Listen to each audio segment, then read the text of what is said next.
ADM Naveen ബാബുവിന്റെ യാത്രയയപ്പ് ചടങ്ങിൽ പി ദിവ്യ നടത്തിയത് ന്യായീകരിക്കാനാകാത്ത പരാമർശമെന്ന് CPM കണ്ണൂർ ജില്ലാ സമ്മേളനത്തിലെ പ്രവർത്തന റിപ്പോർട്ട്.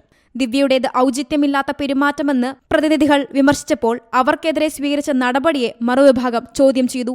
അഴിമതിക്കെതിരായ സതുദ്ദേശ പരാമർശമെന്ന് വിലയിരുത്തി പി ദിവ്യയെ ന്യായീകരിച്ച CPM കണ്ണൂർ ഘടകം ജില്ലാ സമ്മേളനത്തിൽ അവരെ പൂർണ്ണമായി തള്ളുന്ന നിലപാടാണ് സ്വീകരിച്ചത്. പാർട്ടിയുടെ യശസ്സിന് കളങ്കമുണ്ടാക്കിയതിനായിരുന്നു ജില്ലാ കമ്മിറ്റിയിൽ പി ദിവ്യയെ തരം താഴ്ത്തിയത്. ന്യായീകരിക്കാനാകാത്ത തെറ്റായ പരാമർശമെന്ന് പ്രവർത്തന റിപ്പോർട്ടിൽ ജില്ലാ സെക്രട്ടറി വ്യക്തമാക്കി. ദിവ്യയെ അനുകൂലിച്ചും എതിർത്തും സമ്മേളനത്തിൽ ചർച്ചയുണ്ടായി.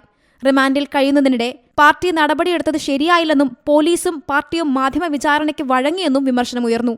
എന്നാൽ ഉപതെരഞ്ഞെടുപ്പ് കാലത്ത് ദിവ്യയുടെ ഔചിത്യമില്ലാത്തതും പദവിക്ക് നിരക്കാത്തതുമായ പെരുമാറ്റം പാർട്ടിയെ പ്രതിസന്ധിയിലാക്കിയെന്ന അഭിപ്രായവും ഉയർന്നു. ജില്ലയിൽ BJPയുടെ വളർച്ച ചേർക്കണമെന്നും ന്യൂനപക്ഷങ്ങളുടെ പ്രശ്നങ്ങളിൽ ഒപ്പം നിന്നത് പ്രീണനമായി തെറ്റിദ്ധരിക്കപ്പെട്ടെന്നും പ്രവർത്തന റിപ്പോർട്ടിലുണ്ട്.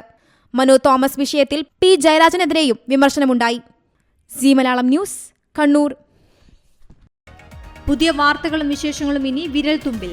എല്ലാ ഡിജിറ്റൽ പ്ലാറ്റ്ഫോമുകളിലും ഇപ്പോൾ സി മലയാളം ന്യൂസ് ലഭ്യം.